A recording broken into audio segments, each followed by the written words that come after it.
जागो और खुशी के लिए जागो। आमतौर पर हम कुछ बेहतर करना चाहते हैं, लेकिन जो करते हैं वो रूटीन की वजह से प्रतिबिंब कई बार ऐसा होता है कि नीरस लगने लगता है। और उसकी वजह ये है कि ये नीरसता इसलिए भी है कि जो हम करना चाहते हैं वो सिर्फ खुद के लिए करना चाहते हैं, दुनिया के लिए नहीं। बिल्कुल, इसलिए हमें अपना दृष्टिकोण दरअसल बदलना होगा। सिर्फ अपनी खुशी के लिए नहीं, औरों की खुशी के लिए काम करना होगा। और जब हम ऐसा करने लगेंगे तो हमें सब कुछ नीरस नहीं लगेगा, साथ ही हम खुश भी रह पाएंगे। हेलो इंडिया, मैं हूं प्रतिबिंब शर्मा। हेलो इंडिया, मैं हूं अमृता चौरसिया।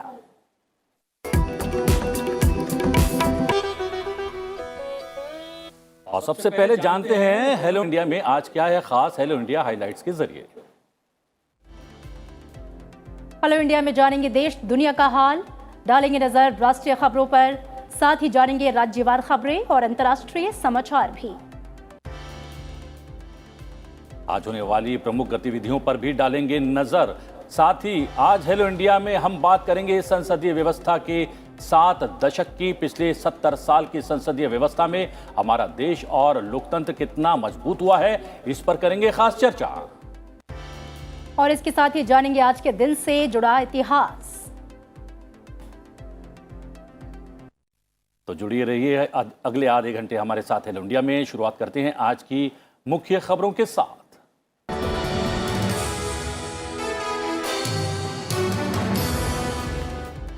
अपने देश से 15 राज्यों की 57 राज्यसभा सीटों के लिए 10 जून को चुनाव होने वाले हैं। निर्वाचन आयोग ने गुरुवार को यह घोषणा की है। जून और अगस्त महीने के बीच इन सीटों का प्रतिनिधित्व कर रहे सदस्यों का कार्यकाल समाप्त हो रहा है।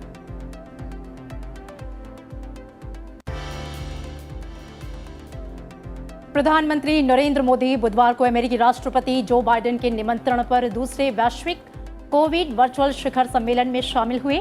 इस मौके पर प्रधानमंत्री ने कहा कि भारत का टीकाकरण कार्यक्रम दुनिया में सबसे बड़ा है। भारत इस साल 5 बिलियन खुराक का उत्पादन करने की क्षमता रखता है। प्रधानमंत्री ने कहा कि भारत की तरफ से दुनिया के जरूरतमंद देशों को कोविड-19 वैक्सीन की आपूर्ति जारी रहेगी। वायुसेना के सुखोई फाइटर जेट ने बंगाल की खाड़ी में लंबी दूरी के ब्रह्मोस मिसाइल का गुरुवार को सफल परीक्षण किया। सुखोई 30 MKI लड़ाकू विमान से सुपरसोनिक क्रूज मिसाइल ब्रह्मोस का समुद्र में एक टारगेट तय किया गया था। ब्रह्मोस के लंबी दूरी के मिसाइल वर्जन का लड़ाकू विमान से ये पहला परीक्षण था।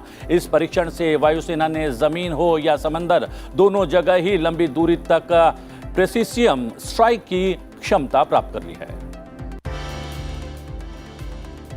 केंद्रीय स्वास्थ्य मंत्री मनसुख मंडाविया ने PMJAY और CGHS योजनाओं में भागीदारी पर शीर्ष कॉरपोरेट अस्पतालों के प्रतिनिधियों के साथ बातचीत की।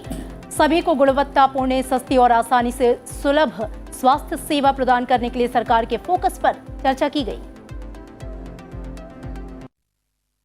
और चलिए अब नजर डाल लेते हैं राज्यों से आई खबरों पर। ज्ञानव्यापी मस्जिद और श्रृंगार गौरी मंदिर विवाद में जिला अदालत ने एक बड़ा आदेश दिया है। अदालत ने मुस्लिम पक्ष की कोर्ट कमिश्नर को हटाने की मांग को खारिज कर दिया है। कोर्ट ने कोर्ट कमिश्नर के साथ 2 नए वकील भी जोड़े हैं। अदालत ने साथ ही पूरे मस्जिद परिसर का सर्वे करने का आदेश दिया है। 17 मई को सर्वे की रिपोर्ट को कोर्ट में सौंपना होगा। कोर्ट ने इस कार्रवाई को सख्ती के साथ पूरी करने का आदेश दिया है। उधर जम्मू कश्मीर के बडगांव में आतंकवादियों ने राजस्व विभाग के एक अधिकारी को गोली मार दी है। तहसील ऑफिस में आतंकियों ने राहुल भट्ट नाम के अधिकारी को अपना निशाना बनाया। राहुल की अस्पताल में इलाज के दौरान मौत हो गई। राहुल कश्मीरी पंडित बताए जा रहे हैं जो लंबे समय से राजस्व विभाग में काम कर रहे थे। छत्तीसगढ़ की राजधानी रायपुर के स्वामी विवेकानंद एयरपोर्ट पर एक बड़ा हादसा हुआ है। एयरपोर्ट के रनवे पर कल रात 9 बजे के आसपास लैंडिंग के दौरान हेलीकॉप्टर क्रैश हुआ है, जिससे 2 पायलटों की मौत हो गई। सीएम भूपेश बघेल ने हादसे को लेकर दुख जताया। चारधाम यात्रा की शुरुआत में ही बड़ी संख्या में श्रद्धालु दर्शन के लिए पहुंच रहे हैं। दर्शन के लिए आने वालों का आंकड़ा लगातार बढ़ता जा रहा है। आम आदमी पार्टी के ओखला से विधायक अमानतुल्लाह खान को दिल्ली पुलिस ने गिरफ्तार कर लिया है। दिल्ली नगर निगम की ओर से गुरुवार विभिन्न इलाकों में अतिक्रमण विरोधी अभियान चलाया गया। इसके खिलाफ मदनपुर खादर इलाके में हिंसक प्रदर्शन हुआ। कालिंदी पुलिस स्टेशन के मदनपुर खादर इलाके में अतिक्रमण विरोधी अभियान में बाधा पहुंचाने के लिए अमानतुल्लाह खान समेत 6 को गिरफ्तार किया गया। मौसम को लेकर एक अच्छी खबर, देश में इस साल दक्षिण पश्चिम मानसून समय से पहले आ सकता है। मौसम विभाग के मुताबिक अंडमान निकोबार द्वीप समूह में पहली मौसमी बारिश 15 मई को होने की संभावना है। मौसम विभाग के मुताबिक दक्षिण पश्चिम मानसून के 15 मई के आसपास दक्षिण अंडमान सागर और दक्षिण पूर्व बंगाल की खाड़ी में भी पहुंचने की संभावना है। मौसम विभाग को समय से पूर्व मानसून आने की अनुकूल परिस्थितियां बनने और इसके केरल के ऊपर और फिर उत्तर की ओर बढ़ने के संकेत मिल रहे हैं। और अब खबरें दुनिया से। उत्तर कोरिया में कोरोना के बढ़ते केस के बीच 6 लोगों की मौत हो गई है। वहीं 1,87,000 आइसोलेशन में चले गए हैं। आपको बता दें कि नॉर्थ कोरिया में कोविड केस आने के बाद गुरुवार को लॉकडाउन लगाने का फैसला लिया गया है। रानिल विक्रमसिंघे श्रीलंका के नए प्रधानमंत्री बन गए हैं। राष्ट्रपति के मीडिया कार्यालय के मुताबिक 73 साल के रानिल विक्रमसिंघे ने गुरुवार शाम पीएम पद की शपथ ली। रानिल विक्रमसिंघे 2018-2019 में भी श्रीलंका के प्रधानमंत्री का पद संभाल चुके हैं। 2019 में रानिल ने अपनी ही पार्टी के दबाव के चलते पीएम पद से इस्तीफा दे दिया था। श्रीलंका में नई सरकार बनने पर भारत ने अपनी प्रतिक्रिया दी है। भारत के उच्चायुक्त ने कहा है कि भारत श्रीलंका की नई सरकार के साथ काम करने को लेकर उत्सुक है। भारत श्रीलंका के साथ मिलकर उनकी हर चुनौती का सामना करेगा। उत्तर कोरिया ने एक और बैलिस्टिक मिसाइल का परीक्षण किया है। उत्तर कोरिया ने जापान सागर की ओर अज्ञात बैलिस्टिक मिसाइल दागी है। उत्तर कोरिया ने रुकी हुई परमाणु कूटनीति के बीच अपने प्रतिद्वंदियों पर दबाव बनाने के तहत इस साल मिसाइलों का परीक्षण किया। जापान और यूरोपीय संघ रूस के खिलाफ अपने प्रतिबंधों को बढ़ाने पर सहमत हो गए हैं। दोनों पक्षों के नेताओं ने भारत प्रशांत में युद्ध के प्रभाव के बारे में चिंता भी जताई है, जहां वो अपनी साझेदारी को मजबूत करना चाहते हैं और चीन की बढ़ती दृढ़ता के बीच जुड़ाव बढ़ाना चाहते हैं। और अब नजर डाल देते हैं आज की गतिविधियों पर। प्रधानमंत्री नरेंद्र मोदी मध्य प्रदेश की स्टार्टअप नीति को वर्चुअली लॉन्च करेंगे। वाणिज्य पर समिति, स्वास्थ्य और परिवार कल्याण समिति की बैठक आज होने वाली है। इसके अलावा आज खाद्य उपभोक्ता मामले और सार्वजनिक वितरण संबंधी समिति की बैठक भी आज आयोजित होगी। और प्रतिबिंब वक्त हो गया है इतिहास के पन्नों को पलटने का। 13 मई वर्ष 1952 में स्वतंत्र भारत का पहला संसद सत्र बुलाया गया था। 3 अप्रैल 1952 को पहली बार उच्च सदन यानी राज्यसभा का गठन किया गया।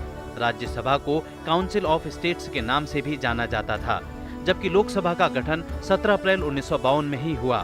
1952 से पहले चुनाव कराए जाने तक संसद एक सदनी ही रही। काउंसिल ऑफ स्टेट्स को राज्यसभा नाम से 23 अगस्त 1954 से जाना जाने लगा। पहले सत्र की शुरुआत राष्ट्रपति अभिभाषण के साथ हुई और यह परंपरा आज तक चली आ रही है। 13 मई वर्ष 1962 को डॉक्टर सर्वपल्ली राधाकृष्णन देश के दूसरे राष्ट्रपति बने। राजनीति में आने से पहले उन्होंने अपने जीवन के 40 साल शिक्षा अध्यापन को दिए। वर्ष 1931 से वर्ष 1936 तक वे आंध्र विश्वविद्यालय के कुलपति भी रहे। डॉक्टर राधाकृष्णन का जन्म 5 सितंबर 1888 को तमिलनाडु में हुआ था, इसलिए 5 सितंबर को शिक्षक दिवस के रूप में भी मनाया जाता है। उन्होंने भारतीय संस्कृति का गहन अध्ययन किया। आज ही के दिन वर्ष 1952 को उन्हें देश का पहला उपराष्ट्रपति बनाया गया।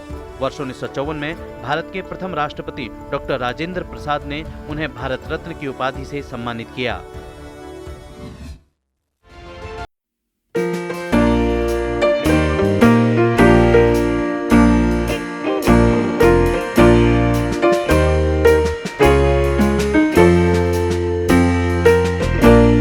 मैं वैसे तुमसे पूछना चाह रहा था और दर्शकों से भी जानना चाह रहा था कि आज 13 मई है, पता है खास दिवस के बारे में, लेकिन हमारे स्टिंग ने सब कुछ शायद स्पष्ट कर दिया। जी बिल्कुल, आज से 7 दशक पहले 13 मई 1952 का दिन देश के लोकतांत्रिक व्यवस्था के इतिहास में स्वर्णाक्षरों में अंकित हो गया, जब लोकतंत्र को परिभाषित करता, लोकतंत्र के सतत विकास को दिखाता और दर्शाता, जनतंत्र को सशक्त करता, लोकतंत्र की प्रहरी हमारी संसद का पहला सत्र आयोजित किया गया। जी हाँ, इसे भारत में आधुनिक लोकतंत्र की शुरुआत भी माना जाता है। कैसे हुई ये शुरुआत, आइए देखते हैं।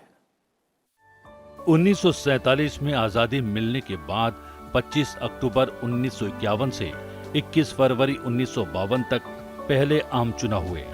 17 अप्रैल 1952 को लोकसभा का विधिवत गठन किया गया। लोकसभा का पहला सत्र 13 मई 1952 को आयोजित किया गया। 3 अप्रैल 1952 को पहले आम चुनाव के बाद काउंसिल ऑफ स्टेट्स का गठन भी किया गया। इसका भी पहला सत्र 13 मई 1952 को आयोजित किया गया। 23 अगस्त 1954 को परिषद ने इसका नाम बदलकर राज्यसभा कर दिया। लोकसभा को वयस्क मताधिकार के आधार पर प्रत्यक्ष चुनाव द्वारा चुने गए लोगों के प्रतिनिधियों से बना है, इसीलिए इसे लोकप्रिय कक्ष कहा जाता है। लोकसभा के पहले स्पीकर और डिप्टी स्पीकर की बात करें तो जीवी मावलंकर लोकसभा के पहले स्पीकर रहे। इनका कार्यकाल 15 मई 1952 से 27 फरवरी 1956 तक रहा। एम अनंत शयनम अयंगार लोकसभा के पहले डिप्टी स्पीकर थे। इनका कार्यकाल 30 मई 1952 से 7 मार्च 1956 तक रहा। राज्यसभा के पहले अध्यक्ष और उपाध्यक्ष की बात करें तो डॉक्टर एस राधाकृष्णन, जो देश के उपराष्ट्रपति होने के नाते ऊपरी सदन के पदेन अध्यक्ष थे। राज्यसभा के पहले उपाध्यक्ष एस.वी. कृष्णमूर्ति राव थे। और इस विशेष अवसर पर लोकसभा अध्यक्ष ने ट्वीट किया है। उन्होंने कहा है, लोकतंत्र के मंदिर भारतीय संसद में 1952 में आज ही के दिन पहली लोकसभा की बैठक हुई थी। संविधान को साक्षी रख हमारे मनीषियों ने संसद को जनता की आशाओं और अपेक्षाओं की पूर्ति का माध्यम बनाने का लक्ष्य रखा था। विविधताओं से भरे देश में संसद जनभावनाओं की अभिव्यक्ति का केंद्र बनी। बिल्कुल प्रतिबिंब, वैसे भारत में लोकतंत्रात्मक शासन प्रणाली का जो आरंभ है, जो शुरुआत है, वो पूर्व वैदिक काल से ही हो गई थी। प्राचीन काल में भारत में सुदृढ़ लोकतांत्रिक व्यवस्था विद्यमान थी और इसके साक्ष्य हमें प्राचीन साहित्य, सिक्कों और अभिलेखों से प्राप्त भी होते हैं। विदेशी यात्रियों और विद्वानों के वर्णन में भी इस बात के स्पष्ट प्रमाण दिखाई देते हैं। बिल्कुल 13 मई 1952 को लोकसभा और राज्यसभा के पहले सत्र की पहले बैठक के साथ देश में संसदीय प्रक्रिया कैसे शुरू हुई, इस पैकेज के जरिए हमने ये तो जान लिया, लेकिन गत 7 दशकों में इस संसदीय प्रक्रिया की यात्रा कैसी रही और इस बीच जो है इस यात्रा में क्या कुछ हमने पाया और एक देश के तौर पर क्या हम लोकतांत्रिक व्यवस्था को सही ढंग से लागू कर पाए, ये जानने की कोशिश करेंगे। और ये जानने के लिए हमारे साथ जुड़ी हुई हैं लोकसभा की पूर्व अध्यक्ष और पूर्व केंद्रीय मंत्री सुमित्रा महाजन जी। सुमित्रा जी, बहुत बहुत स्वागत है आपका। इतिहास में जाते हैं। मैं देख रहा था एक पुराना समाचार पत्र द हिंदू और उसमें 14 मई 1952 का वो अंक था और उसमें दिखाया गया था कि किस तरीके से पहले दिन की कार्यसूची थी लोकसभा की, राज्यसभा की, और किस तरीके से 2 मिनट का मौन पहले लिया गया और उसके बाद सारी कार्रवाई शुरू हुई। किस तरीके से देखते हैं 7 दशक की इस यात्रा को? आप बिल्कुल ठीक कह रहे थे कि हमारे यहाँ की प्रजातांत्रिक परंपरा, जिसको हम कह सकते हैं, या लोकतंत्र की जड़ें बहुत ही मजबूत हमारे यहाँ पहले से थी, मैं मानती हूँ। और इतिहास इसका गवाह है कि 7 दशक पहले से भी हमारे यहाँ हम देखेंगे जनपद प्रणाली भी हुआ करती जी। फिर पंच परमेश्वर, ये यहाँ हमारी जो कल्पना एक है कि पंच परमेश्वर को अहमियत थी हमारे यहाँ। और इसलिए हम देखेंगे एक बात और भी थी कि राजा हुआ करता था, बराबर है, मगर राजा भी कभी निरंकुश नहीं माना गया राजा को। और उस समय जो पद्धति थी कि राजा जब कहता था कि अदंड्योस्मि, उस समय धर्मगुरु आकर के कहता था राजा राजन नहीं, धर्मदंड्योसी धर्मदंड्योसी। आपको अब धर्म का अर्थ कोई पूजा पद्धति नहीं है, धर्म का अर्थ नीति नियम है। तो इस देश के जो नीति नियम है उसके खिलाफ राजा भी नहीं जा सकता। और हमने देखा है कई बार ऐसे राजाओं को हटाया भी गया है विद्वत लोगों ने, जिनको आप धर्म गुरु कहे, विद्वत लोगों ने। तो हमारे यहाँ की मैं ये कहूंगी, मैं हमेशा विश्वामित्र वशिष्ठ कामधेनु की कहानी को लेकर कहती हूँ, ये कामधेनु कौन है? ये देश का प्रजातंत्र है, उस जनपद का प्रजातंत्र माना गया है ये। तो ये शक्ति है।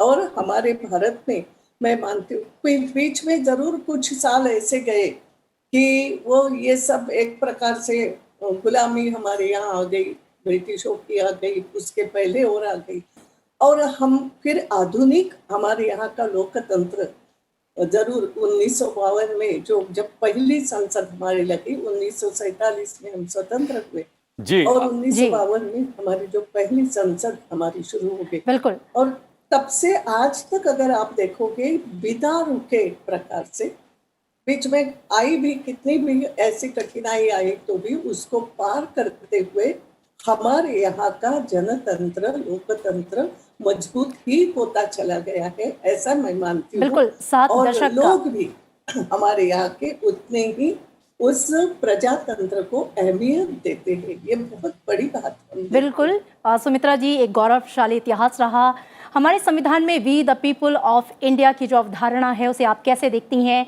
और ये जो लोकतांत्रिक व्यवस्था है ये पूरी दुनिया के लिए, समूची दुनिया के लिए कितना बड़ा उदाहरण पेश करती है? हम अगर देखेंगे कि हमारे यहाँ वास्तव में इतना बड़ा देश, छोटे छोटे राज्य थे। सबसे पहले हम देखेंगे 500 राज्यों को लोकतंत्र में समा लेना, अपने आप उनको पहले कन्विंस करके एक बहुत बड़ा परिवर्तन मैं उसको मानती हूँ। और वो यहाँ के लोकतंत्र की जड़ें भी बताता है कि इनको हमने अपने आप में समा लिया, कर लिया, और ऐसा नहीं शांति से हुआ है। तो भारत का जो एक बात और है, भारत का संविधान अगर देखो, पर कौन बड़े बड़े देश, और उसमें भारत भी कोई कम बड़ा नहीं है, लोक संख्या की दृष्टि से और उसके विस्तार की दृष्टि से बहुत बड़ा देश है।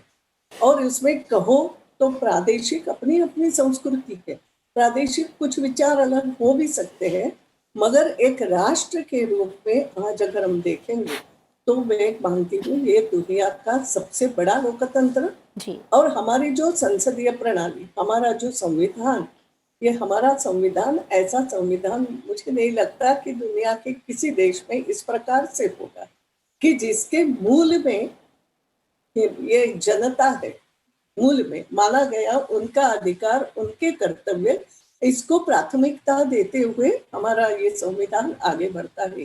तो मेरी दृष्टि से पूरे वर्ल्ड में, पूरे विश्व में अगर देखो तो भारत का ये संविधान और भारत की संसद या भारत की लोकतांत्रिक प्रणाली इतने बड़े देश की आज इतने सालों से आबादी चली आ रही है। अब तो 75 साल हो गए हमें आजाद हुए।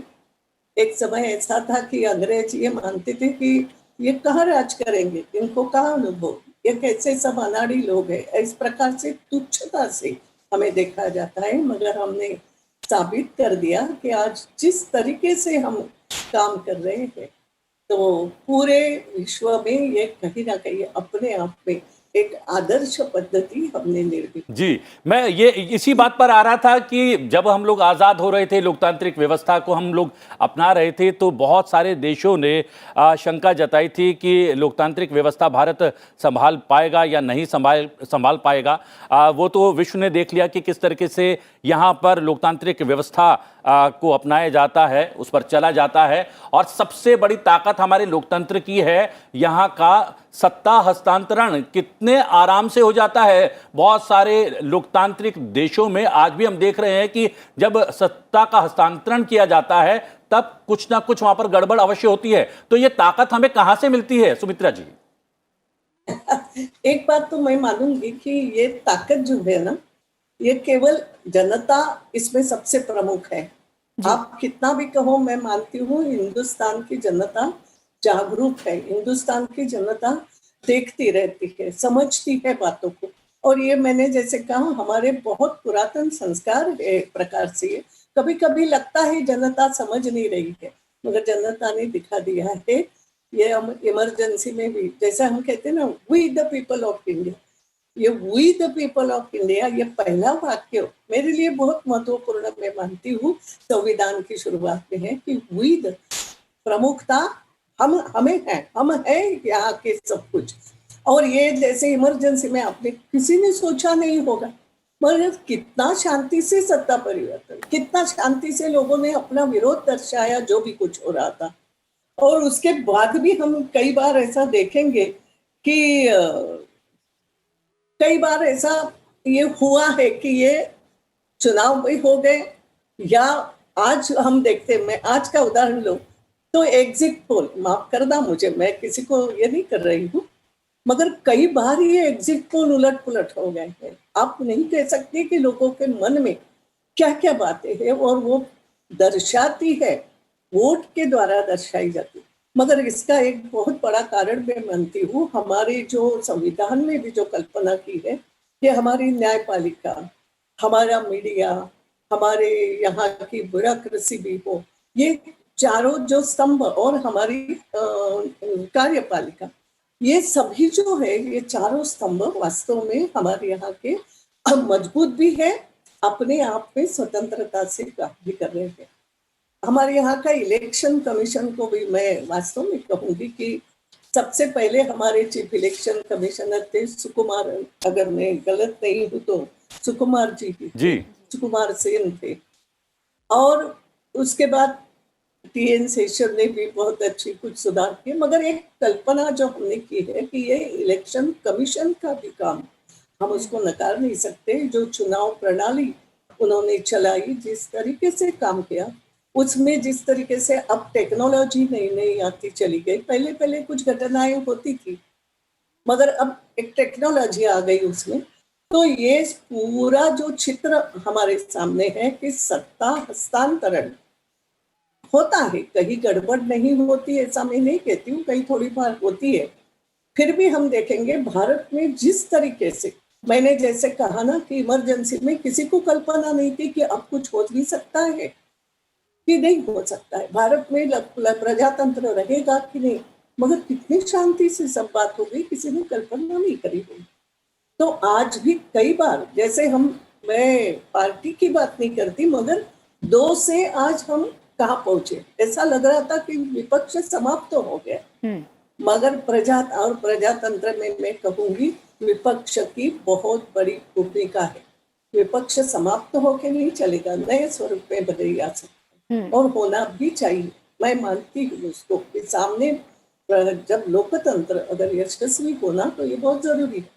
तो उस समय हमने देखा ये जो सत्ता हस्तांतरण कि दिख रहा था कि 2 है, 2 यानी कुछ भी नहीं हो, न के बराबर हो गया, मगर 2 से आज कहाँ पहुंच गए। और वो एक प्रक्रिया से, यानी ऐसा नहीं कहीं भी हल्ला गुल्ला नहीं है, कहीं भी किसी को मारा नहीं है, एक लोगों की समझ से। और ये अगर आप सत्ता हस्तांतरण दुनिया में वास्तव में बहुत कम दिखेगा, बहुत कम दिखेगा, कुछ ही 1-2 देशों में है। आज भी हम इधर उधर दृष्टि डालें तो क्या जो भी कुछ हो रहा है, और उसमें मैं मानती हूँ भारत की स्थिति जो है, हालांकि बात है, मैं इसमें भारत की संस्कृति, भारत के संस्कार, इसका कहीं ना कहीं इसकी अहम भूमिका मैं मानती हूँ, इसको टिकाए रखना है। जी बिल्कुल सुमित्रा जी, राजनीतिक चेतना जो है वो भारत की शुरू से ही बहुत ही समृद्ध रही है। आज के दिन 1952 में राज्यसभा लोकसभा के पहले सत्र की पहली बैठक हुई थी। जिन उद्देश्यों के साथ, जिन उम्मीदों के साथ और जिन विचारों के साथ इसे शुरू किया गया, उसे कितना सफल होते हुए आप देख रही हैं, वो उद्देश्य कितने पूरे हुए हैं और अभी क्या किया जाना बाकी है? एक बात हम देखेंगे, वास्तव में सफल मैं मानती हूँ, क्योंकि भारत में, या भारत के राजनेताओं में कहो या भारत के लोगों में कहो, क्योंकि भारत के लोग भी पार्टिसिपेट करते हैं, बातों से भी अपना मत व्यक्त करते हैं, मगर भारत के इतिहास में अगर हम देखेंगे कि जहाँ जिस जगह आवश्यकता है वहाँ विपक्ष को भी महत्व दिया गया है। अगर विपक्ष में वो ताकत है, अगर विपक्ष में वो बुद्धिमत्ता है, और विपक्ष पूरी तरीके से राष्ट्र को समर्पित है, ये सब बातें जो होती है कि कोई ना कोई जो बोल रहा है वो राष्ट्र की दृष्टि से बोल रहा है, इस बात को और मैं मानती हूँ आपने देखा होगा 1965 में, वैसे तो 1962 में भी ऐसे लोग विपक्ष में थे कि जो देखते थे तो कड़ाई से बात भी करते थे, कठोरता से उसमें शासन के सत्ता पक्ष के विरोध में भी बोलते थे, उनकी गलतियों को दिखाते थे। लेकिन उस समय कुछ कई लोग ऐसे थे कि जो आवश्यकता पड़ने पर मदद के लिए भी आते थे। हमारे यहाँ विपक्ष कभी कमजोर नहीं रहा। मुझे याद है राम मनोहर लोहिया हो, बैरिस्टर नागपई हो, अटल जी हो, कई सारे ऐसे लोग अगर थे, ये ताकत के साथ बोलते थे, उनकी बात सुनी जाती थी। और इसके बाद हम देखते हैं मदद भी ली जाती थी जी। मुझे याद है 1965 में जिस प्रकार से लाल बहादुर शास्त्री ने संघ के प्रमुखों की भी मदद ली थी। उसके बाद एक समय ऐसा आया था कि जब यूएन सिक्योरिटी काउंसिल में कश्मीर के संदर्भ में भारत की बात रखनी थी, तो उस समय के प्रधानमंत्री ने अटल जी को भेजा था, विपक्ष के व्यक्ति को भेजा था कि नहीं, आप विदेश में जाओ, आप वहां अपनी अच्छी से बात रखो। ये भी अगर हम देखेंगे तो भारत की लोकतांत्रिक पद्धति इस प्रकार की रही है। अभी अभी हमने भी एक बार ऐसा हुआ था, तो हमारे एक सांसद जो बहुत अच्छा नाम बोल रही हूँ मैं, उनको हमने भेजा था, नहीं आप जाओ बात करो, वहाँ ये होना चाहिए। मैं इसको मानती हूँ जी। हमारे लोकतंत्र की कहीं ना कहीं जी ताकत है। मैं एक सवाल, क्योंकि समय समाप्त हो रहा है, और महिलाओं की भागीदारी इस संसदीय व्यवस्था में कैसी रही है, क्योंकि हमने देखा कि बहुत सारे दुनिया के बड़े लोकतांत्रिक देशों में महिलाओं को मताधिकार के लिए भी लड़ना पड़ा था, लेकिन यहां पर शुरुआत से ही महिलाओं को मत का अधिकार प्राप्त है। तो इस भागीदारी को कैसे देखती हैं आप, चलते चलते अगर इस पर प्रकाश डालें तो? एक बात कहूंगी, ये वास्तव में बहुत बड़ी बात है कि महिला को लड़ाई नहीं लड़ना पड़ी, अधिकार मिल गया, क्योंकि महिला का महत्व भारत में बहुत माना जाता है। मगर ये भी बात है, महिलाएं उसको निभा भी रही है। धीरे धीरे आप देखोगे महिलाओं का मतदान का ये जो है बहुत बढ़ रहा है, हिस्सा बढ़ रहा है, बस हिस्सा ले रही है, बात को समझ रही है कि मेरा देश क्या है, क्या होना चाहिए, क्या नहीं। तो महिलाओं की भागीदारी हो सकता है, आप कहोगे कि लोकसभा में या विधानसभाओं में परसेंटेज कम है, टिकट कम मिलते, मगर मेरा कहना कि चुनाव लड़के ही आए और बोले ऐसी नहीं, समाज में भी महिलाएं काम जो करती है वो कहीं ना कहीं अपने देश को ही आगे बढ़ा रही है। देश की राजनीति यानी समाज से जुड़ी। तो मैं मानती हूँ महिलाओं का योगदान आज की तारीख में मुखरता से विविध क्षेत्रों में, अब आप कहीं वहां बैठे हैं, मीडिया हो या कुछ भी हो, न्यायपालिका, महिलाएं मुखरता से बात बोल रही है, अपनी मुखरता से काम कर रही है, मुखरता से हमारे लोकतांत्रिक चुनाव में हिस्सा ले रही है। ये कहीं ना कहीं मैं अच्छी बात मानती हूँ। हालांकि इससे भी आगे जाना चाहिए कि जनप्रतिनिधित्व में भी महिलाओं का हिस्सा बढ़ते जाना चाहिए, और वो बढ़ेगा। मेरा विश्वास है कि कहीं ना कहीं ये होगा, उनको मिलेगी समान संधि। तो आज की तारीख में है, मगर और भी उनको आगे पुशअप करने की दृष्टि से भी विचार होगा, और इस तरफ हम आगे बढ़ेंगे। महिलाओं की हिस्सेदारी हर क्षेत्र के साथ साथ राजनीतिक क्षेत्र में भी धीरे धीरे बढ़ेगी जी, मेरा अपना विश्वास है। और सबसे बड़ी बात यह है कि संसदीय प्रक्रिया की जानकारी के हिसाब से आप पूरी खान हैं, और हम लगातार बातचीत कर सकते हैं, आपको सुन सकते हैं। समय की पाबंदी है, और समय कह रहा है कि हमें आपको धन्यवाद कहना होगा। आप हमारे साथ जुड़ी, और संसदीय प्रक्रिया और पहले दिन से लेकर आज तक जो संसद के दोनों सदनों में कामकाज हो रहा है, लोकतांत्रिक व्यवस्था है, उस पर बिंदु दर बिंदु आपने प्रकाश डाला। बहुत बहुत धन्यवाद आपका। बिल्कुल, बहुत धन्यवाद मैम आपका। और प्रतिबिंब हम जानते हैं कि जो भारत की संसदीय व्यवस्था है, लोकतांत्रिक व्यवस्था है, पूरी दुनिया के लिए एक उदाहरण है, सशक्त उदाहरण है, और वो जो ये सफर रहा है 70 सालों का, उसने दिखाया है करके। और हमारे लिए एक बहुत ही शुभ है कि हम उस धरती में जो हैं हम पैदा हुए हैं, जन्म लिया है, जहां पर हम पारंपरिक रूप से, सोच से, विचार से पहले ही हम लोकतांत्रिक हैं। और 1947 के बाद जब हमें व्यवस्था का चुनाव करना था, तो हमने इस संसदीय लोकतांत्रिक व्यवस्था को चुना। बिल्कुल, और इसी के साथ हेलो इंडिया का जो कार्यक्रम है जो भी इसमें स्टोरीज दिखाई जाती हैं आपको बता दें, जानकारी देते, जो कि हम हर रोज अपने दर्शकों को देते जी। हैं प्रतिबिंब, कि संसद टीवी का जो सोशल मीडिया प्लेटफॉर्म है उस पर आप इसे देख सकते हैं। आप अपना ये पसंदीदा प्रोग्राम टीवी के अलावा यूट्यूब और फेसबुक पर भी देख सकते हैं। साथ ही संसद टीवी को ट्विटर और इंस्टा पर भी उपलब्ध है और आप संसद टीवी की आईडी को फॉलो करके अपने सुझाव भी हम तक भेज सकते हैं। बिल्कुल, क्योंकि आपके सुझाव हमारे लिए बहुत मायने रखते हैं। तो हमें दीजिए आज्ञा, हम फिर आपसे भेंट करेंगे। फिलहाल नमस्कार। नमस्कार।